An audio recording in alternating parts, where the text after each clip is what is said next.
పాపం లైవ్ షోకి తిరిగి స్వాగతం. రెండు రాష్ట్రాల్లోనూ కళంకిత పాలన సాగుతోందన్న సిపిఐ నేత నారాయణ గారి వ్యాఖ్యలను సమర్థిస్తారా అంటే స్పందించాలని కోరుతున్నాం. సాంకేతికంగా ఏదో సమస్య ఇచ్చినట్లుంది. ఇక అతిథుల పరిచయం: శ్రీ సుధాకర్ రెడ్డి గారు, టీఆర్ఎస్ సీనియర్ నేత, శాసన మండలి సభ్యులు; శ్రీ ప్రసాద్ రెడ్డి గారు, సీనియర్ జర్నలిస్ట్, ప్రముఖ విశ్లేషకులు; శ్రీ ఎన్ఎం శ్రీనివాసరెడ్డి గారు, భారతీయ జనతా పార్టీ సీనియర్ నేత, ప్రముఖ ఆ పార్టీ శాసనసభ మాజీ సభ్యులు; శ్రీ సంపత్ గారు, మహబూబ్నగర్ జిల్లా అలంపూర్ నియోజకవర్గ శాసనసభ్యులు, కాంగ్రెస్ పార్టీ సీనియర్ నేత.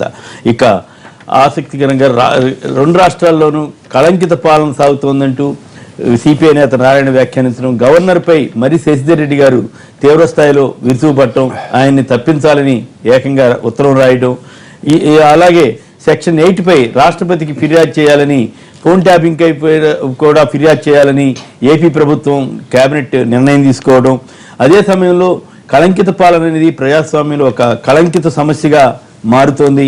తాజాగా మధ్యప్రదేశ్లో ఒక కేసు సంబంధించి 45 మంది నిందితులు, ఇప్పటికీ నిందితుల్లోని కొన్ని 100-200 మంది నిందితులు ఉన్నటువంటి ఆ ఉద్యోగాల కుంభకోణం కేసులో 45 మంది మరణించడం సంచలనంగా ఉంది. అదంతా మెజారిటీ, అందులో గవర్నర్ కొడుకు కూడా చనిపోవడం కూడా సంచలనమైంది.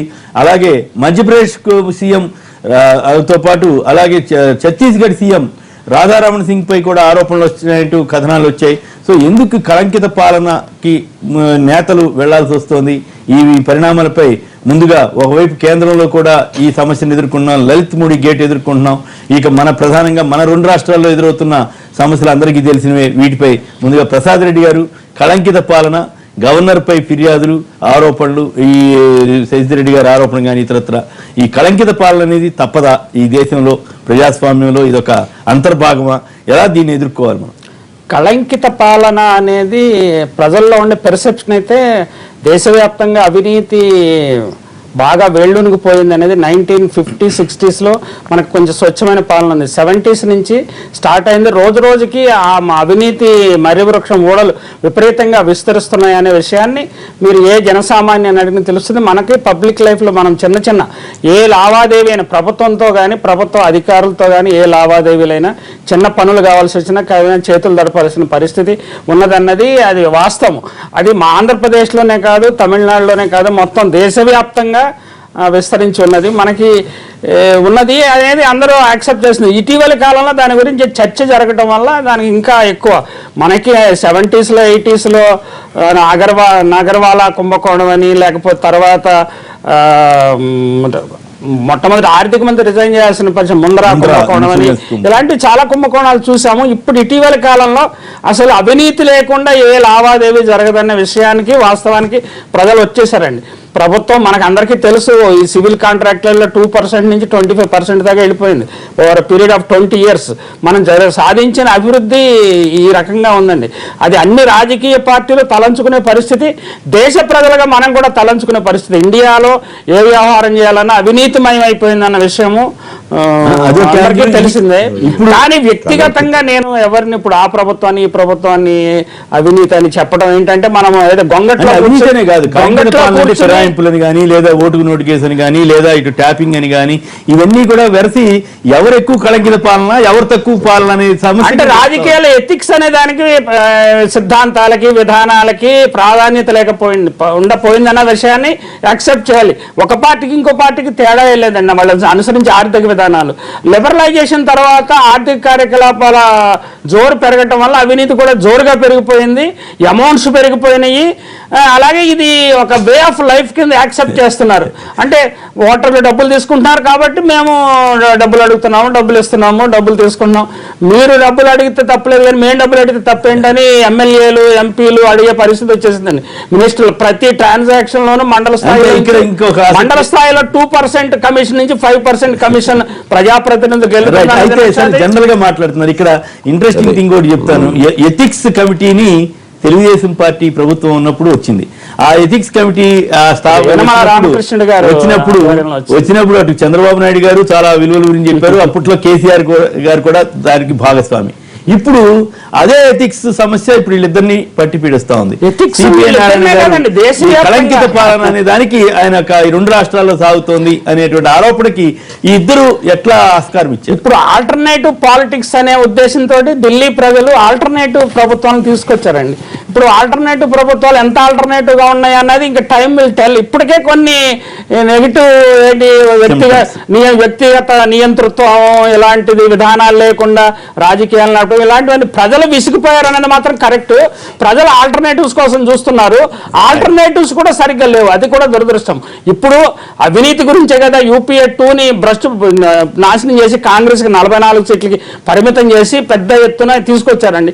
ఇప్పుడు మీరు బీజేపీ ముఖ్యమంత్రులు అందరూ చేస్తున్న పనులు, జాతీయ స్థాయిలో జరుగుతున్న పనులు చూస్తుంటే ప్రజలు ఖచ్చితంగా ఈ మనం చూపిన ఆల్టర్నేటివ్ కరెక్టా కాదని చాలా సంచలనం కదా. వ్యాపం అనేది అది చదువుతుంటే ఆశ్చర్యం అనిపిస్తుంది. ఇటీవల కాలం జాతీయ మీడియాలో ఒక చర్చ జరిగింది. ఆ చర్చలో కార్యక్రమం చూస్తుంటే మనకి ఇంత ఈ స్థాయిలో 45 మంది ఒక కేసులో చనిపోవడం ఏంటి, ఆ ముఖ్యమంత్రి గారు స్పందించకపోవడం ఏంటి, మరి అది ఏంటి అసలు? హత్యా రాజకీయాలు కేవలం అవినీతే కాదండి, ఇది హత్యా రాజకీయాలు. ఇది మాఫియా కంటే వరస్ట్, అంటే ఆర్గనైజ్డ్ మాఫియా. ఆంధ్రప్రదేశ్ తెలంగాణ జనం హర్యానా ముఖ్యమంత్రిని కుంభకోణంలోనే అరెస్ట్ చేసి జైల్లో పెట్టారు. మరి మధ్యప్రదేశ్ లో ఏం జరుగుతుందో చూడాలి. అంటే మనం ఊరికి వాళ్ళని కండెమ్ చేయడం, జడ్జిమెంట్ ఇవ్వటం కంటే డ్యూ ప్రాసెస్ ఆఫ్ లా జరిగే వరకు ఆగాలి. డ్యూ ప్రాసెస్ లా అంటే ఇంతమంది చనిపోవడం, చివరికి నిందిత బాధితుల్ని విచారించడానికి వెళ్ళిన ఎమర్జెన్సీ జరగలేదండి నిజానికి. ఇలాంటివి ఎమర్జెన్సీ కేసు ఏంటంటే నగర్వాలా కేసులోనే నగర్వాలాని చంపేశారు అనేది అప్పుడే సంచలనం సృష్టించారు ఒక మనిషిని. ఇప్పుడు 44 మంది 42 చాలా దారుణంగా నెంబర్స్ డిఫరెంట్ గా ఉంది, 35, 42 మధ్యన. కానీ ఇది మాత్రం చాలా తీవ్రమైంది. ఇది ప్రజలందరికీ ఆందోళన కలిగించే విషయం అండి. ఇది సంపత్ గారి కళంకిత పాలన మీద మీ వ్యాఖ్యలు చేయండి. సో బేసికలీ కొమ్మినేని గారు, కలంకం అనేది ప్రసాద్ రెడ్డి గారు చెప్పినట్లు ఆర్థిక అంటే అవినీతి వల్ల కలంకం రావచ్చు, నైతిక విలువలు పడిపోయినా అది కలంకమే, ప్రజాస్వామ్యం కూని అవుతున్నా కలంకమే, రాజ్యాంగానికి విరుద్ధంగా ప్రభుత్వం నడుచుకుంటూ పోతున్నా అది కలంకమే. ఈ రకంగా ఏ రకమైనటువంటి తప్పటడుగులు పడినా అది ప్రభుత్వానికి కానీ వ్యవస్థ కానీ కలంకము అన్నది నాకు తెలిసినంత వరకు, నేను అర్థం చేసుకున్నంత వరకు మీరు చెప్పినటువంటి కలంక పరిపాలన. ఆ రకంగా ఆలోచన చేస్తే ఆర్థిక నేరాల గురించి ప్రసాద్ రెడ్డి గారు చెప్పినారు కనుక మళ్ళీ నేను దాంట్లో పోకుండా చలో జీరో కరప్షన్ మనది, I will confine to my Telangana, zero corruption అన్నటువంటి సందర్భం నుంచి ఈరోజు ఏ స్థాయిలో ఉందనేది మనం చూస్తూ ఉన్నాం. ఇక్కడ అల్లుడి మంత్రిలో ఏంది, కొడుకు ఏంది, తర్వాత ఈ మీరు నిర్దిష్టమైన ఆరోపణ చేయండి బాగుంటుంది. 100% చెప్పామంటే స్లీపింగ్ రిమార్క్స్ ప్రభుత్వాలు అవినీతిగా ఉన్నాయంటే అదొరకు మీరు బాధ్యతాయుతమైన ఎమ్మెల్యేలు. ఈరోజు ఇప్పుడు బర్నింగ్గా వెంకయ్యనాయుడు గారి కంపెనీ అండ్ కేసీఆర్ గారి అబ్బాయి కంపెనీ కలిసి ఇట్స్ ఓపెన్, మీకు తెలుసు, నాకు తెలుసు, మీడియాకు తెలుసు, రాష్ట్రం తెలుసు, without tender crores of rupees purchase జరిగిందని. ద స్టార్టింగ్ ఇట్ సెల్ఫ్ నేను చెప్పినాను, ఇదే ఎన్టీవీలో మీ ముందు కూడా చెప్పినాను. ఈయన ఒక ఆ రకంగా ఒకటొకటి చెప్పుకుంటే చాలా ఖండించారు కదా, అట్లాంటిది ఏం జరగలేదండి. సంపత్ కుమార్ చెప్పడం, కేటీఆర్ ఖండించడం, ఏదైనా రుజువు ఉంటే చూపించాలి. ఇట్లా కేటీఆర్ గారు వెంకయ్యనాయుడు కొడుకు దీంట్లో ఇంత పర్సెంటేజ్ తీసుకున్నారు అని చెప్తే దాన్ని అందరూ నమ్ముకునే. అంటే ఏమన్నట్టండి, కొనుగోలు చేసి మాట్లాడితే కాదు. అదే వినండి, మళ్ళీ నేను చెప్పేది వినకుండా మీరు ఇది కూడా కలంకం, ప్రజాస్వామ్యానికి కలంకం అన్నాను కదా, ఇదే నీవు ఎవరిది వినవు. చెప్పండి. ఇక్కడ కాదు, వాళ్ళ ముఖ్యమంత్రి సార్, ముఖ్యమంత్రి మంత్రులది వినడు, ఎమ్మెల్యేలది వినడు, శాసనసభ వినడు, అరే వినడు సార్. మీరే ఎట్లా మాట్లాడతారు? పెద్ద మనిషి మీరు అట్లా మాట్లాడదు సార్. పెద్ద మనిషి మీరు, మేము పిల్లలం చేసినా అట్లా నడుస్తాం. మీరు పెద్ద మనిషి వినండి కొద్దిగా. మీ ముఖ్యమంత్రి తినక, మీ గవర్నమెంట్ తినక, ప్రజలు తినక, సొసైటీ తినక, ఏ కమ్యూనిటీ తినక, ఏ సెక్షన్స్ తినక, విద్యార్థులకు పోతే, యువకులకు పోతే, కార్మికులకు పోతే, కర్షకులకు పోతే, మహిళలకు పోతే, ఉద్యోగం ఎవరిని విన్నారు ఏదో పోతుంది. అందుకే కలంకం అంటారు. రాజ్యాంగానికి విరుద్ధంగా సింపుల్ అండి. నేను ఒక ప్రజాప్రతినిధిగా ఎమ్మెల్యే గారిని, వాడు ఎమ్మెల్సీ, ఎస్ఐకి ఒక పని చెప్తామండి, ఇట్లా జరుగుతుంది, అన్యాయం జరుగుతుందని. ఎస్ఐ దగ్గర విఫలమైంది, వాడు అన్యాయానికే మొగ్గు చూపుతున్నాడు. సిఐ దగ్గరికి పోతాం, సిఐ కూడా అట్లా చేసి డిఎస్పీ దగ్గరికి పోతాం, డిఎస్పీ కూడా అట్లా చేసి మహాప్రభు అని ఎస్పీ దగ్గరికి పోతాం, ఆడవు రాకపోతే డిఐజీ దగ్గరికి పోతాం.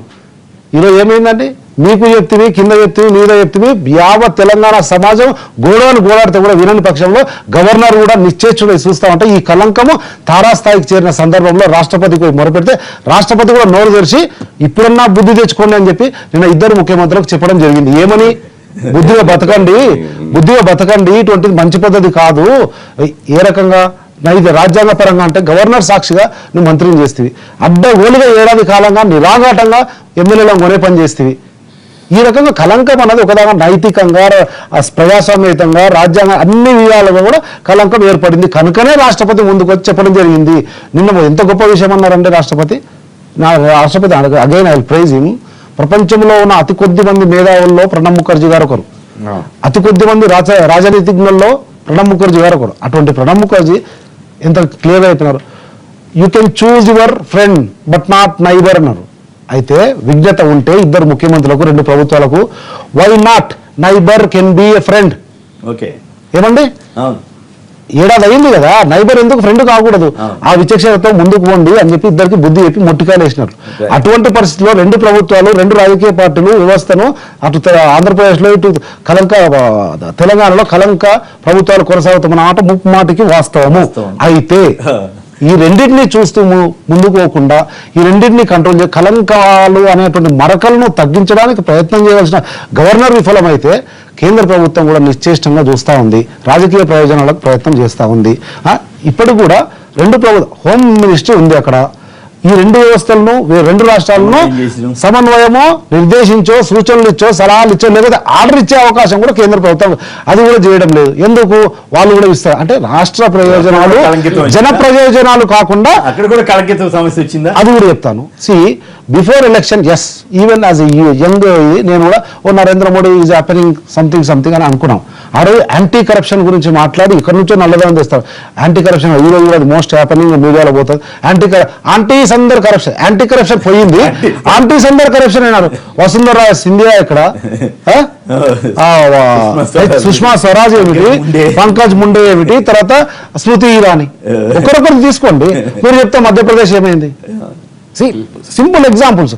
ఆ రకంగా అవినీతే కాదు, రాజ్యాంగానికి కానీ, నైతికతకు కానీ, ప్రజాస్వామ్యానికి కానీ ఇబ్బంది అయినా కానీ అది కలంకమే. ఆ రకంగా కలంక ప్రభుత్వాలు కొనసాగుతున్నాయి. కలంకం తగ్గించి ఆ మరకల కలయికతో ఏర్పడినటువంటి పార్టీలు అధికారంలోకి వస్తే ఈ రకంగానే ఉంటది అన్నది గ్రహించి ఆత్మ గురించి లైన్ లో ఉన్నారు. శ్రీధర్ గారు నమస్కారం అండి, మాట్లాడండి. సార్ నమస్తే సార్. అందరికీ నమస్తే, మాట్లాడండి. కలంకిత పాలన మీద మీ అభిప్రాయం ఏంటి సార్? ఇప్పుడు తలసాని రాజీనామా అనేది ఉద్యమం జరగకముందు ఎంతమంది టీడీపీ ఎమ్మెల్యేలు, కాంగ్రెస్ ఎమ్మెల్యేలు టీఆర్ఎస్ లో పోయారు. అప్పుడు వద్దంటే రాజీనామా చేస్తున్నారు వాళ్ళు. కేసీఆర్ వద్దంటే రాజీనామా చేసి గెలిపించుకుంటున్నారు. ఇప్పుడు కూడా అలా చేసి రాజీనామాలు గెలిపిస్తారు. ఎందుకు ఇప్పుడు భయం? కేసీఆర్ కు ఏమైనా ఓడిపోతామని భయం పట్టుకుంది వాళ్ళకేమన్నా?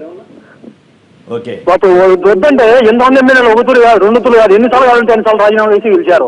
అలాంటప్పుడు ఇప్పుడు ఎందుకు రాజీనామాలు చేయకుండా రాజ్యాంగ కలంకం అండి, రాజ్యాంగ కలంకం. ఆత్మకూరు నుంచి శ్రీధర్ గారు చెప్పి రాజ్యాంగ కలంకం. రాజీనామా చేసి గెలిపించుకోవచ్చు కదా. అతను విమర్శలు వస్తుంటే కేసీఆర్ గారు ఇన్నాళ్ళు ఉండడమే అర్థం కావడం లేదు. ఇంకా కరెక్ట్, కేసీఆర్ స్థాయికి అసలు నిజానికి కొంచెం ఆశ్చర్యం కలిగించే అంశం అయినప్పటికీ కూడా దురదృష్టవశాత్తు రెండు రాష్ట్రాల్లో కూడా దీనికేం పెద్ద సీరియస్ గా తీసుకున్నట్లుగా కనపట్లేదు. అక్కడ 10 మంది ఎమ్మెల్సీలని చేర్చుకున్నారు, ఏపీలో 2 ఎంపీలని చేర్చుకున్నారు. అట్లాగే బీజేపీ కూడా తక్కువ, ఒక ఎమ్మెల్సీని తన అకౌంట్ లో చేర్చుకుంది, సత్యనారాయణ రాజు గారిని. అక్కడ వారిని రిజైన్ చేయించాల. ఇప్పుడు ఏ పార్టీని మనం అనుకున్నా ఉందామంటే అది దిలీప్ కూడా చేర్చుకున్నారు. ఇప్పుడు ఖచ్చితంగా ఫిరాయింపుల చట్టంలో లోపాలు ఉన్నాయండి. దాంట్లో పరిమితిని అన్ని పార్టీలు మాక్సిమం ఎక్స్టెండ్ గా. ఒక చిన్న సబ్మిషన్ సార్, అన్న ఒక్క నిమిషం, ఒక చిన్న సబ్మిషన్. ప్రసాద్ రెడ్డి గారు పెద్దలు కానీ నేను ఆయన ఇంటరాక్ట్ ప్రసాద్ కళంకిత సమస్యతో వాస్తవమే కానీ అయితే ప్రసాద్ రెడ్డి గారు లేదు సార్, ప్రసాద్ రెడ్డి గారు అంటూ కరప్షన్ గురించి మాట్లాడుతూ అందరు రాజకీయ నాయకులు 2% 5% అన్నారు. దయచేసి అందరినీ కలుపుకోండి సార్. ప్రసాద్ రెడ్డి గారు దయచేసి ఇప్పుడు కూడా జిల్లాలో నేను ఐ మే బి అంటే మిడిల్ క్లాస్ పూర్ ఎమ్మెల్యేని కావచ్చు, ఎక్కడన్నా మచ్చ చూపారు. నేను నమ్ముతా శ్రీనివాస్ రెడ్డి గారు కూడా కొన్ని రోజులు ఎమ్మెల్యేగా పనిచేసినారు. అందరినీ కలుపుకోండి, అందరినీ కలపొద్దు. ఏమన్నా అందరినీ కలుపుతారు. రాజకీయాల్లో ఉన్న వాళ్ళందరూ అంటే మాత్రం తప్పైతుంది. రాజమండ్రి నుంచి లైన్ లో ఉన్నారు. దామోదర్ గారు నమస్కారం, మాట్లాడండి. హలో దామోదర్ గారు నమస్కారం, చెప్పండి. గొప్ప ఇది చేయరాడు మొత్తం దొంగట్లో కింద బొచ్చెత్తుకున్నట్టని సాగుతుంది సార్. అట్లా ఉంది ఇప్పుడు. ఎవరికి మినహాయింపు లేదు సార్. ఈ పార్టీ ఆ పార్టీ అని లేదు. వాళ్ళు జనరల్ చెప్తుంటారు రేవంత్ రెడ్డి గారిని దొరికిపోయాడు డైరెక్ట్ గా, ఆయన అరెస్ట్ చేయాలి, ఆయన రాజీనామా చేయాలంటారు. మరి మన కేసీఆర్ గారు ఇండైరెక్ట్ గా చేసింది ఏంటి? ముందు ఆయన రాజీనామా చేయాలి కదా, అది ఇదేమో నైతికంగా కరెక్టా కాదా అన్న సమస్య తప్ప ఈ కేసును ఆ కేసుని మీరు పోల్చి చెప్పండి. చట్టవిరుద్ధము డైరెక్ట్ గా జరిగిన సన్నివేశాన్ని ఇప్పుడు ఆ లెక్క వస్తే అటువైపు చేరారు మరి కొందరు, మరి అటువైపు ఆయన కూడా రాజీనామా చేయాలని మీరు చెప్పుంటే ఓకే సమంగా చెప్పినట్లు అయ్యింది. ఇద్దరిని ఒకవైపు చెప్పినట్లు అయింది. అది ఒకవైపు ఏదైనా కాదు. మీరు టీఆర్ఎస్ వరకే మాట్లాడారు, రెండో వైపు ఏపీలో కూడా జరిగినాయి కాబట్టి ఇద్దరికి బాధ్యత.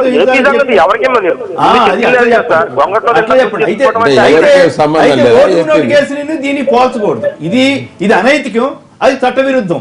అనైతికానికి మనకే చట్టంలో అనైతికంగా చేయాలి చేయకూడదు అన్న దాని మీద దానికి ఏమి ప్రిన్సిపల్స్ అయినా కూడా అది కరెక్ట్ అని మేము ఎవరు మా బొట్టాలకు కూడా మద్దతు ఏమో, అది వేరే విషయం. Right, okay. శ్రీనివాసరెడ్డి గారు చెప్పండి, ఏమిటి కళంకిత పాలన? మోడీ గారు అంత పెద్ద గొప్ప స్థైర్యాన్ని ఇస్తారు అనుకుంటే ఆయన కూడా ఈ సమస్యలు ఇరుక్కుపోయి ఆయన కూడా మాట్లాడలేని పరిస్థితిలో పడిపోయాడు పాపం. ఇప్పుడు ఈ వ్యవస్థలో నిజాయితీగా పాలన అందించాలంటే ఎన్ని ఇబ్బందులు అనేది కాంగ్రెస్ ఉన్నా బీజేపీ ఉన్నా మనకు అర్థమవుతా ఉంది. ఎందుకంటే భారతదేశంలో కరప్షన్ ఇన్స్టిట్యూషనలైజ్ అయిపోయింది. ఒక వ్యక్తి కాదు, ఒక పార్టీ కాదు, ఒక వ్యవస్థ కాదు. ఎందుకు అయిపోయింది అంటే దానికి ప్రధాన కారణం మన ప్రజాస్వామ్య వ్యవస్థనే. ప్రజాస్వామ్య వ్యవస్థ ఒక మంచి లెవెలర్ అని మనం అనుకుంటాం, కానీ మన దేశంలో మనం నడుపుకుంటున్న 60 సంవత్సరాల నుంచి నడుపుకుంటున్న ఈ ప్రజాస్వామ్య వ్యవస్థ, ఈ ఓటు అనేది కరప్షన్కు తొలి పునాది అయింది. ఎందుకైంది అంటే గతంలో ఒక ఎమ్మెల్యే ఎలక్షన్ కానీ 10,000 రూపాయలు 5,000 రూపాయలు కేవలం ఆయన వెహికల్ తీసుకొని తిరుగుతూ ఉంటే ప్రజలు ఓట్లేసేవారు. దాన్ని ఇప్పుడు ఆ ఎమ్మెల్యే ఎలక్షన్స్కి గతంలో నిజాయితీ గల వాళ్ళు, సేవాభావం గల వాళ్ళు వచ్చేవాళ్ళు, ప్రజలకు సేవ చేసుకుందామని చెప్పి చదువుకున్న వాళ్ళు వచ్చేవారు. కానీ ఇప్పుడు ఏమవుతా ఉంది, పార్టీల స్వార్థం అనండి, వ్యక్తుల స్వార్థం అనండి, ఇండస్ట్రియలిస్టులు, కాంట్రాక్టర్లు, బడా విద్యా విద్యా సంస్థల యజమానులు వాళ్ళు వచ్చి, వాళ్ళంతా చదువుకున్న వాళ్ళే కానీ వచ్చి నిర్లజ్జగా నిస్సిగ్గుగా కోట్ల రూపాయలు గుమ్మరిచ్చి ప్రజల ఓట్లను కొనుక్కుంటా ఉన్నారు. దీనికి పార్టీలు కూడా కారణం. పార్టీని నడపాలంటే వ్యవస్థలో డబ్బు స్పెండ్ చేయాల్సిందే. ఒక మీటింగ్ పెట్టాలి 1,00,000 మందితో అంటే 5 కోట్ల రూపాయలు అవుతాయి. ఎక్కడి నుంచి తెచ్చి పెడతారు? ఎవరో ఒకరు సహకారం తీసుకోవాలి. సహకారం ఇచ్చిన వాళ్ళు ఈరోజు గతంలో రౌడీ గుండాలను కొన్ని పార్టీలు పోషించేవి, ఆ గుండాలే రాజకీయాల్లోకి వచ్చేసారు. తర్వాత ఇండస్ట్రియలిస్టులు కొన్ని పార్టీలను పోషించినాయి, వాళ్ళే రాజకీయాల్లోకి వచ్చారు. అంటే పవర్ అలా కేంద్రీకృతమైంది. ప్రజల్లో కూడా రాజకీయ నాయకులు అంటే భయము, గౌరవము రెండు ప్లస్ పాపులారిటీ వస్తుంది. కాబట్టి ఇటువంటి ఎలిమెంట్స్ అన్ని కూడా రాజకీయాల్లోకి వస్తూ ఉన్నాయి. నిజాయితీ గల టీచరు, నిజాయితీ గల న్యాయవాది, నిజాయితీ గల ఉంటే వాడి మీద దీంట్లో ఏం చేస్తా ఉన్నారు? ఇంతకుముందు ప్రసాద్ రెడ్డి గారు అన్నట్టుగా ఏదో 5% 6% నిజాయితీగా ఉన్న రాజకీయ నాయకులను కూడా మిగతా నాయకులు మా మీద బురద పడ్డది కాబట్టి వాళ్ళ మీద కూడా బురద పడాలని చెప్పి వాళ్ళ మీద కూడా బురద వేస్తా ఉన్నారు. ఇలా ఒక్కోసారి పరిస్థితుల ప్రభావం వల్ల తప్పు చేయకపోయినా కూడా నింద మోయాల్సిన పరిస్థితి ఖచ్చితంగా వచ్చింది. అడ్వాణి గారి మీద వచ్చింది. అలాగే ఇప్పుడు మీరు బీజేపీ గురించి మాట్లాడుతూ ఉన్నారు. ఖచ్చితంగా మధ్యప్రదేశ్లో స్కామ్ జరిగింది. గవర్నర్ గారు అంటే దాన్ని దాచడానికి ఏమీ లేదు. దాంట్లో మీరు అన్నట్టుగా అసాధారణ పరిస్థితిలో ఏ కేసులో లేకుండా 43 మంది బలవన్మరణం పొందారు. అది దాంట్లో కొంతమంది నేచురల్ డెత్ కావచ్చు, కొందరిది మాత్రం అనుమానాస్పదంగా ఉంది. కాబట్టి ఖచ్చితంగా విచారణ జరగాల్సిందే. దీంట్లో నీ పార్టీయా, నా పార్టీయా, బీజేపీయా, కాంగ్రెస్ అని చెప్పి ఇప్పుడు కాంగ్రెస్ వాళ్ళు ప్రతిపక్షంలో ఉన్నారు కాబట్టి బీజేపీ వాళ్ళని ఏలెత్తి చూపడము, 50 సంవత్సరాలుగా మీరే ఉన్నారు, ఇదంతా పెంచి పోషించింది మీరే అని మిగతా పార్టీ వాళ్ళు అనడం అనేది సమస్యకు పరిష్కారం కాదు. అయితే దీని సమస్య పరిష్కారం కావాలంటే ప్రణబ్ ముఖర్జీ లాంటి వాళ్ళు కానీ, నిజంగా ఈ దేశాన్ని బాగు కోరే వాళ్ళు కానీ ప్రపోర్షనల్ రిప్రజెంటేషన్ అనే దాన్ని తీసుకొస్తే, అంటే ఒక పార్టీకి మీరు ఓటు వేయాలి, వ్యక్తికి ఓటు వేయకూడదు. ఎందుకంటే వ్యక్తి చేసే చాలా స్వల్పం. విధానాలు, నిర్ణయాలన్నీ పార్టీ పరంగా, వ్యవస్థ పరంగా జరుగుతాయి. కాబట్టి మీరు ఎప్పుడైతే వ్యక్తిని తీసుకొచ్చారో ప్రజాస్వామ్య వ్యవస్థలో, ఆ వ్యక్తికి ఉన్న సద్గుణాలు, దుర్గుణాలు ఇవన్నీ కూడా పరిగణలోకి తీసుకోవాలి. ప్రజలకు ఆశ కలుగుతుంది, అరే ఈ వ్యక్తి దగ్గర, ఎందుకంటే పేదరికం ఉంది భారతదేశంలో. కాబట్టి పేదవాడు నాకు 1000 రూపాయలు వస్తున్నాయి ఓటు అంటే ఆశపడతాడు. ఇంట్లో 5 మంది ఓట్లు ఉంటే 5,000 రూపాయలు వస్తే వాడికి నెల గడుస్తుంది. వాళ్ళని కూడా తప్పుపట్టలేం. కానీ ఆ వ్యవస్థనే నిర్మూలించి అడుకునే పరిస్థితి లేకుండా, ఇచ్చే పరిస్థితి లేకుండా మన వ్యవస్థ నిర్మాణం చేసుకోవాలి. కానీ మైనారిటీ పాలిటిక్స్ అని, సోషల్ ఆకట్టుకుందాం ఓటర్లను అని చెప్పి రకరకాలుగా ప్రలోభాలకు గురి పార్టీలకు అడ్వాంటేజ్ కాబట్టి, డబ్బులున్న వాడికి అడ్వాంటేజ్ కాబట్టి కుల రాజకీయాలు చేసే పార్టీలకు అడ్వాంటేజ్ కాబట్టి సోషలిజం అని అన్నారు కదా. ఇప్పుడు గ్రీస్ ప్రభుత్వం గ్రీసు దివాళా తీసింది. ఎందుకు దివాళా తీసింది? అందుకే అక్కడటండి మొత్తం అసలు అన్ని అందరికీ పెన్షన్ వస్తుందట, అందరికీ పెన్షన్ అట, ఎవడు పని చేయడంట. చివరికి హజార్డస్ అంటే ప్రమాదకరమైన ఉద్యోగాల జాబితాలో ఈ కటింగ్ కూడా ఉందండి. హెయిర్ కటింగ్ సెలూన్ లో పనిచేసేవాడు కూడా హజార్డస్ కింద పెట్టి వాడికి అదనంగా 50 ఏళ్ళకి రిటైర్ చేస్తే వాడికి పెన్షన్ ఇస్తారు. ఏమైంది, మొత్తం దేశం మునిగిపోయింది. అట్లాగే అనేక మన రాష్ట్రాల్లో కూడా మితిమీరిన సంక్షేమం అంటారు. మితిమీరిన సంక్షేమం ఆ దిశగా 2 రాష్ట్రాలు వెళ్తున్నాయండి. మితిమీరిన సంక్షేమం వైపు మన 2 రాష్ట్రాలు వెళ్తాయి. గెలవాలి మేము అంతే. అప్పుడు ఇవన్నీ ఆలోచించారు. ఎవరన్నా చెప్పినా నీకు రాజకీయం తెలియదు అని పక్కన పడి నిజాయితీ పనులు ఎవరైనా చెప్పినా సర్దిద్దే ప్రయత్నం చేసినా నీకేం రాజకీయం తెలుసు, ఉట్టి మాటలు చెప్తే అవుతుందా అని చెప్పి ఉల్టా దబాయిస్తారు. కాబట్టి అందరూ వరంగల్ నుంచి ఒక లైన్ లో ఉన్న శివరామ్ గారు, వరంగల్ నుంచి. శివరామ్ గారు నమస్కారం, మాట్లాడండి. నమస్తే సార్. నమస్కారం. నమస్తే చెప్పండి. ఇక్కడ కేంద్ర ప్రభుత్వం ఎట్లా ఉందంటే ఇప్పుడు 2 రాష్ట్రాలు కొట్టుకుంటూ ఉంటే మనం చెప్పేది వింటారు అనేటువంటి ఒక ఆలోచన అయితే కేంద్ర ప్రభుత్వం స్పష్టంగా కూడా తెలిసిపోతాం. ఇప్పుడు వాళ్ళు వినాలి వీళ్ళు వినాలంటే వీళ్ళిద్దరు కొట్టుకోవాలి. వాళ్ళకి బ్రహ్మాండంగా తెలుస్తుంది. ఇప్పుడు మరి శశిరెడ్డి రాసినటువంటి ఉత్తరం ఏదైతుందో చాలా కరెక్ట్, దానికి రెస్పాన్స్ కావాల్సి పార్టీలో ఖచ్చితంగా అందరూ కూడా మాట్లాడుతున్న అవసరం. ఎందుకంటే ఆయన కదా ప్రమాణ స్వీకారం చేసింది ఆయనే. 6 నెలలు 7 నెలలు ఎక్కువ వస్తా ఉంది. ఎమ్మెల్యే ఇంకా రాజీనామా చేయలేదు. ఫర్ ఎగ్జాంపుల్ ఇప్పుడు ఎవరైనా టీడీపీ వాళ్ళు కాంగ్రెస్ వాళ్ళు రాజీనామా చేస్తే స్పీకర్ ఇట్లనే ఒక 6 నెలల వరకు ఇట్లా పెండింగ్ లో పెడతారు. అంటే కిందసారి మనం గత 5 ఏళ్లలో చూసాం కదా, వైఎస్ఆర్ కాంగ్రెస్ లోకి వెళ్ళడం కోసం కొంతమంది కాంగ్రెస్ వాళ్ళు రాజీనామా చేస్తే మేము ఆ రాజీనామా ఆమోదించాలా, లేదు సస్పెండ్ చేయాల్సిన టైం వస్తే సస్పెండ్ చేయలే.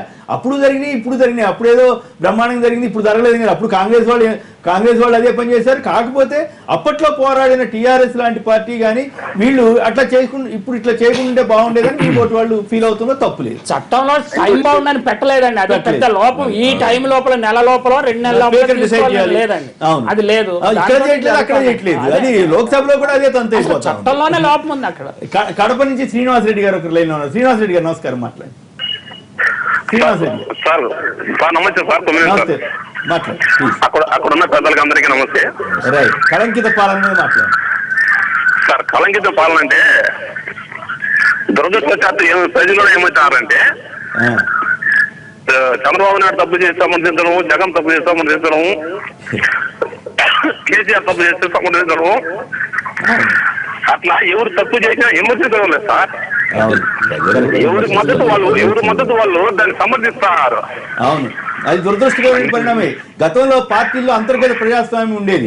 ఏదైనా ఒక పార్టీలో ఏదైనా తప్పు జరిగితే మనం తప్పు చేసాం, ఒప్పు చేసాం అనేటువంటి వ్యవస్థ ఉండేది. కానీ ఈ రోజున తప్పు చేస్తే ఎవరైనా అవినీతి పాల్పడ్డారంటే అతన్ని బలపరిచే పరిస్థితికి వెళ్ళడం అనేది చాలా దురదృష్టకరం. పత్రిక చివరికి మీడియాలో కూడా ఆ రకమైనటువంటి మనకు అనుకూలం అయితే తప్పు చేసినా, అవినీతి చేసినా సమర్థించడం, లేదంటే వ్యతిరేకించడం, ఈ రకమైన పరిణామం రావడం మన సమాజానికి, తెలుగు సమాజానికి కూడా మంచిది కాదు, భారత సమాజానికి కూడా మంచిది కాదు. మీరు కరెక్ట్గా చెప్పారు, దాంట్లో అనుమానమే లేదు. ఓటుకు నోటు కేసు వస్తే కనీసం టీడీపీలో ఈ తప్పు ఇది ఒప్పని చర్చించే పరిస్థితి లేకుండా మాట్లాడే పరిస్థితికి వెళ్ళారు. అట్లాగే ఇటు తలసాని ఇష్యూ కానీ ఇట్లో కానీ వస్తే టీఆర్ఎస్ వాళ్ళలో ఇది మంచే కాదా అని చర్చించుకునేటువంటి పరిస్థితి లేకపోవడం అనేది 2 పార్టీల యొక్క బలహీనతను స్పష్టంగా తెలియజేస్తుంది. అది ప్రజాస్వామ్యానికి కలంకం. అది ప్రజాస్వామ్యానికి కలంకం. సుధాకర్ రెడ్డి గారు, నారాయణ గారు సిపిఐ జాతీయ, ఆయన ఒక్కడనే కాదు, వారి వ్యాఖ్య మీద చర్చ జరుగుతుంది. వారు కూడా రాజకీయాల్లో ఉంటూ వచ్చారు. ప్రస్తుత రాజకీయాలన్నీ కూడా పరిశీలించినటువంటి వారు. మా ఎన్ఎం శ్రీనివాసరెడ్డి చెప్పింది ఏమిటంటే రాజకీయాలే భ్రష్టు పట్టినాయి, అన్ని పార్టీలలో ఇదే పరిస్థితి ఉన్నది అనేటువంటి ఒక మాట చెప్పాడు. దానంతా స్లిప్ పెద్దలు మరి విశ్లేషకులు వారు కూడా చెప్తూ వచ్చారు. జనరల్గా మాట్లాడితే ఎక్కడ కూడా కలంకితం లేనటువంటి ఒక ప్రభుత్వం ఉన్నట్టుగా లేదు అనేటువంటి ఒక మాట. ఇప్పుడే మీరు చెప్పిన ప్రపంచంలో ఎక్కడ చూసినా గ్రీసులో ఉండేటువంటి ఒక పరిస్థితి చెప్పారు. కాబట్టి ప్రపంచవ్యాప్తంగా కలంకితమైనటువంటి ఒక పరిపాలన జరుగుతుంది అనేటువంటి ఇవాళ కాదు మనం చెప్పింది. ఆ రోజు రాజీవ్ గాంధీ చెప్పాడు, అయ్యా నేను 100 రూపాయలు రిలీజ్ చేస్తే 30 రూపాయలు కూడా జరగలేదు అనేటువంటి ఒక మాట వస్తుంది. కాబట్టి ఆ రకమైనటువంటి ఒక వ్యవస్థ పూర్తిగా ఆ విధంగా తయారైపోయింది. దాన్ని ఎట్లా చేయాలనేటువంటి దాని మీద అందరం కూడా నడుము కట్టాలి. అన్ని పార్టీలు కట్టాలి, ప్రజలు కట్టాలి. ప్రజలు ఎందుకు కట్టాలి అంటే ప్రజలు ఎన్నుకున్న నాయకులేమో ఎంజాయ్ చేస్తారు, ప్రజలు నడుము కట్టాలి. పాయింట్ ఏంటంటే చంద్రబాబు గారి బాధ్యత వహించరా, కేసీఆర్ గారి బాధ్యత? ఇద్దరు బాధ్యత వహిస్తారు. కానీ ఏం చేస్తున్నారంటే వాళ్ళు వచ్చినటువంటి యొక్క వ్యవస్థలు ఆ విధంగా వస్తూ వచ్చినాయి కాబట్టి దాన్ని నిలబెట్టుకోవాలి. వ్యవస్థలు వచ్చినాయా, వీళ్ళు తయారు చేశారా? వారే అంటే తలసాని శ్రీనివాస్ యాదవ్ తీసుకోమని ప్రజలు చెప్పారా? తలసాని శ్రీనివాస్ యాదవ్తో రాజీనామా చేయించొద్దని ప్రజలు చెప్పారా? అట్లాగే ఓటుకు నోటు కేసులో రేవంత్ రెడ్డిని వెళ్ళమని ఆ డబ్బులు ఇమ్మని కేసు ప్రజలు చెప్పారా? లేదు చంద్రబాబు గారిని ఆడియోలో మాట్లాడు స్టీవెన్సన్ తో రాయబారం చేయమని ప్రజలు చెప్పారా? మీ ఇద్దరు వాళ్ళిద్దరు మంచి జనం కాదనంటే అట్లా? ఈ రెండు రాష్ట్రాలు మీరు అన్నట్టుగా ఇప్పుడు రెండు రాష్ట్రాల్లో వారు జాతీయ నాయకులు కాబట్టి బీజేపీ మొత్తం దేశం అంతా ఇట్లా అవుతుంది అని అంటే బాగుండేది. ఈ రెండు రాష్ట్రాల్లో పోటీతత్వంతో పాలన జరుగుతున్నప్పుడు కేవలం ఈ రెండు రాష్ట్రాల్లోనే కలంకిత పాలన అనేటువంటిది మాత్రం అన్ని రాష్ట్రాల్లో నారాయణ అన్నాడు. అదే అంటానండి, అదే బీజేపీ అంటే నేను జాతీయ స్థాయిలో కూడా మొత్తం దేశం అంతా కూడా ఇటువంటి పాలనే జరుగుతుంది కాబట్టి దురదృష్టం. ప్రజలందరూ కూడా మీరు ఎందరో మంది రేవంత్ రెడ్డి గారు అడ్డగోలు దొరికిన తర్వాత కొంత ప్రజలే అంటారు, అరే ఎవరు తీసుకోకుంటున్నారా, అందరు తీసుకుంటారు. అది కూడా ఇప్పుడు వచ్చేటువంటి మీరు వాళ్ళు కూడా చూస్తాను మనం అందరం కూడా ఒక్కొక్కరు ఒక పార్టీకి అనుగుణంగా మాట్లాడబట్టి ఆ విధంగా ఉంటుందా? ఇక్కడ ఒక విషయం మీద చర్చ అన్ని వ్యవస్థలు, న్యాయ వ్యవస్థ, న్యాయ వ్యవస్థ చూసినా ఏ వ్యవస్థ చూసినా ఇలా నిన్న చెట్ల నాటే కార్యక్రమం తీసుకుంటున్నాం అనుకో, దాంట్లో కూడా కుంభకోణం అనేంటికి ఎవరేం చేస్తారు చెప్పండి. మీరు 230 కోట్ల మొక్కలు రక్షించడానికి ఏమి ఏర్పాటు చేశారు? దానికి ఎంత ఖర్చు అవుతుందని ఏమన్నా లెక్కేశారా? నేను మా ఊళ్ళో 30 మొక్కలు వేస్తే నాకు 15,000 ఖర్చు వచ్చిందండి. చెరువు చుట్టూరు మొక్కలు వేస్తే కాపాడటానికి ట్రీ గార్డ్స్ పెట్టడానికి, నీళ్లు పోయటానికి నాకు 1 year పోషించడానికి 15,000 ఖర్చు వచ్చింది 30 మొక్కలకి. మీరు 40 కోట్ల మొక్కలు వేశారు, దానికి ఎవరు బాధ్యత వహించారు? సర్పంచ్ ఉద్యోగం పోతుందని చెప్పారు. మీరు 10% ఇందులో 230 కోట్ల 10% బతికితే నేను కేసీఆర్ గారికి తల వంచి మొక్కుతాను. ఏంటండి అసలు బాధ్యతారహితంగా ఇందులో కుంభకోణం ఉంది, లేకపోతే డబ్బులు తినేశారని కాదు, ఆలోచనారహితంగా చేస్తున్నారు. 230 కోట్ల మొక్కలు పెంచే సమర్థత మన సమాజానికి ఉన్నదా? ప్రజలని అధికారులని సెన్సిటైజ్ చేశారా? ఖచ్చితంగా చేయలేదని నేను చెప్తాను. గ్రేటర్ హైదరాబాద్ ఏర్పడటానికి ముందుగా హెచ్ఎండి వాళ్ళు వాళ్ళు ఉండేవాళ్ళు. అప్పుడు హైదరాబాద్ చుట్టూరు మొక్కలు వేశారు. ఇప్పుడు ఆ మొక్కలన్నీ అయిపోయి అసలు పోషించేవాడు ఎవడో లేదు. అయితే తర్వాత రోజుల్లో వ్యవస్థ డెవలప్ అయింది. చూస్తే కొంత బాగానే డెవలప్మెంట్ ఉన్న అధికారులు చేయగలుగుతారు, అందరూ అధికార యంత్రాంగం చేయలేదు. అలాగే మన ఎన్ఎం గారి దాని మీద ఒక్క నిమిషం టైం. మనకి ప్రజాస్వామ్యం వచ్చాక అవినీతి విచ్చలవిడిగా జరుగుతుంది అనే ఒక అభిప్రాయాన్ని ఆయన వ్యక్తం చేశారు. ప్రజాస్వామ్యం ఉన్నంతలో బెటర్. 3000 సంవత్సరాల క్రితము చాణక్యుడు అవినీతి గురించి చర్చ చేశాడు. అంటే అప్పటి నుంచి అవినీతి మన వేళ్ళూనికి పోయి ఉన్నది. పాలనా యంత్రాంగంలో అవినీతి ఉంటది. వాళ్ళు చెరువులో చేపల నీళ్లు తాగుతుంటారు, ఎప్పుడు తాగరో మనకు తెలియదు. అందువల్ల రాజు జాగ్రత్తగా ఉండాలన్నాడు. అప్పుడు రాజు జాగ్రత్తగా ఉండేది కరెక్టే, కానీ ఇప్పుడు రాజే కరప్ట్ అయిపోయినప్పుడు ఇక పరిస్థితి ఏముంది? అలాగే విదేశాల్లో లేదా అని అడుగుతున్నారు, మీరు అందరూ ప్రశ్నించారు. నేను కానీ అక్కడ ఒక చిన్న క్లారిఫికేషన్ ఇవ్వాలండి. విదేశాల్లో నిత్య ప్రజా జీవితంలో మనకు అవినీతి ఎక్కడా కనిపించదు. ఆ వ్యవస్థ హయ్యర్ లెవెల్లో ఏం జరుగుతుందో తెలియదు. మన రోజువారీ ప్రభుత్వ కార్యకలాపాలు అవినీతి జరగదు. కానీ ఇక్కడ ప్రతి లావాదేవీలోనూ అవినీతి లేకుండా, అసమర్థత లేకుండా జరిగే పరిస్థితి లేదండి. చైనాలో ఉదాహరణకి చైనా తీసుకున్నాం, కమ్యూనిస్ట్ దేశం కదా, అక్కడ అక్కడ మిలిటరీ బాసులతో సహా అందరూ తాజాగా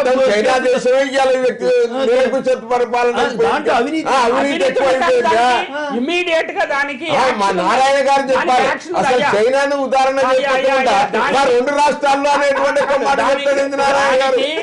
చర్య ఉంది,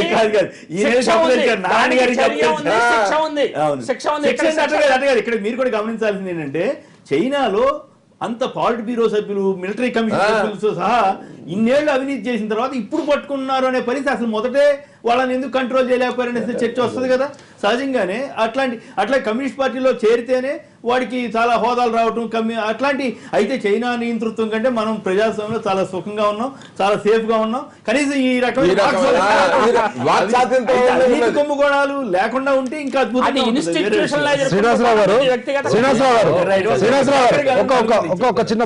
చాలాసేపు నుంచి శేఖర్ గారు నల్గొండ నుంచి. శేఖర్ గారు నమస్కారం, మాట్లాడండి. నమస్తే సార్, అక్కడ ఉన్న పెద్దలందరికీ నమస్కారం. నమస్కారం, మాట్లాడండి. ఇప్పుడు కలంకిత పాలన గురించి మాట్లాడుకుంటున్నారు, తలసాని శ్రీనివాస్ యాదవ్ రాజీనామా గురించి, గవర్నర్ గారి పాత్ర గురించి మాట్లాడుతున్నారు సార్. కాకపోతే ఇక్కడ గవర్నర్ గారు రాష్ట్రపతిని ఆదర్శంగా తీసుకున్నట్టు కనబడుతుంది సార్. ఎందుకు అంటే సురేష్ ప్రభుని లేదు అది మొదట అట్లాగా అనుకున్నాం కానీ కరెక్ట్ కాదు. సురేష్ ప్రభు గారు శివసేనకి రాజీనామా చేసి వచ్చి పార్టీలో చేరారు. అప్పుడు ఆయన ఎంపీగా లేరు ఆయన. సో కాబట్టి ఇప్పుడు తుమ్మల నాగేశ్వరరావు ఓడిపోయిన తర్వాత చేరారు. తలసాని శ్రీనివాస్ యాదవ్ విషయంలోనే కేసీఆర్ గారు కొంత డిఫెన్స్ లో ఉన్నారు. అట్లాగే ఇతర పార్టీల వాళ్ళని చేర్చుకున్నప్పుడు వెంటనే రాజీనామా చేయించుంటే ఇటు కేసీఆర్ కి ఇబ్బంది ఉండదు. అట్లాగే అటు చంద్రబాబు నాయుడు గారు కూడా వీడికి ఏళ్ళని తిడుతున్నారు కానీ అటువైపు ఆయన కూడా అట్లా చేశారు కాబట్టి ఆయన విమర్శలకు గురవుతున్నారు. సో వీళ్ళిద్దరూ ఎథిక్స్ కమిటీని స్టార్ట్ చేసినప్పుడు ఉన్నటువంటి పెద్దలు ఇప్పుడు వాళ్ళిద్దరు ముఖ్యమంత్రులు అయిన తర్వాత అదే సమస్య కొనసాగి. చిన్న క్లారిఫికేషన్ ఇస్తాను. ఇప్పుడు ఏమవుతుందంటే ప్రతిపక్షంలో ఉన్న వాళ్ళు కూడా, ప్రతిపక్షం బీజేపీ కావచ్చు, టీడీపీ కావచ్చు, బాధ్యతగా ఉండాలి. ఎందుకు అంటే మనం అవతల వాళ్ళు విమర్శించేటప్పుడు 4,000 మనం కూడా చూపిస్తాయి. అయితే ఇదే ప్రశ్న దిలీప్ గారి విషయంలో నాగం జనార్దన్ రెడ్డి గారు నేను మా అధ్యక్షునితో మాట్లాడినాం. అయ్యా 3 నెలల్లో రిటైర్ అయిపోతున్నాడు ఆయన ఎందుకు చేర్చుకోవాలా, ఆయన తోటి మనకి ఏమొస్తుంది? ఇప్పుడు ఒకవేళ చేర్చుకుంటే ఆయన చెప్పండి 3 నెలలు రాజీనామా చేసి రండి అంటే ఉన్నా కూడా వ్యవస్థలో దురదృష్టి లేకపోవడము, ఇబ్బందులు చాలా ఉంటున్నాయి. కాంగ్రెస్ క్రమశిక్షణ సంఘం అధ్యక్షుడు ఆయన తీసుకున్నారు మీరు. నేను అదే అంటున్నాను, ఇప్పుడు ప్రతిపక్షంలో ఉన్న వాళ్ళు ఇంకా ఎక్కువ బాధ్యతగా ఉండాలి. అవతల వాళ్ళని మనం విమర్శిస్తున్నప్పుడు మనం క్లీన్ గా ఉన్నామా లేదని మనలో మనం చేసుకోవాలి. అంటే ఒకటి అంత మాత్రం చేత ఇద్దరిని మళ్ళీ 10 మందిని తీసుకుని ఎవరు ఎక్కువ కళంకితంగా ఉన్నారు చెప్పండి.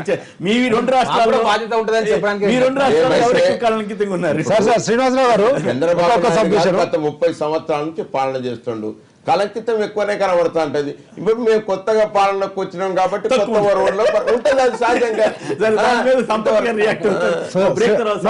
ఒకటే చిన్న సబ్మిషన్. బేసికల్లీ చెప్పినట్టు పెద్దలందరూ చెప్పినట్లు అవినీతి గురించి, కరప్షన్ గురించే దశాబ్దాలు అశోక చక్రవర్తి, గ్రీక్ చరిత్ర అంతా చెప్తున్నారు.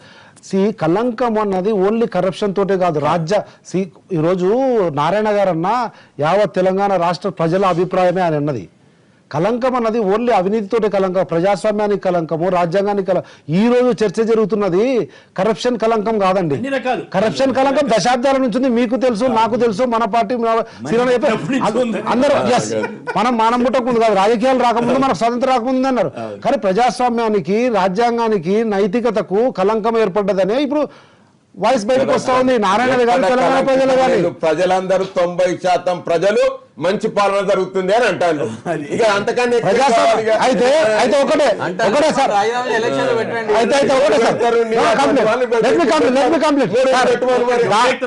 ఒకటే దానికే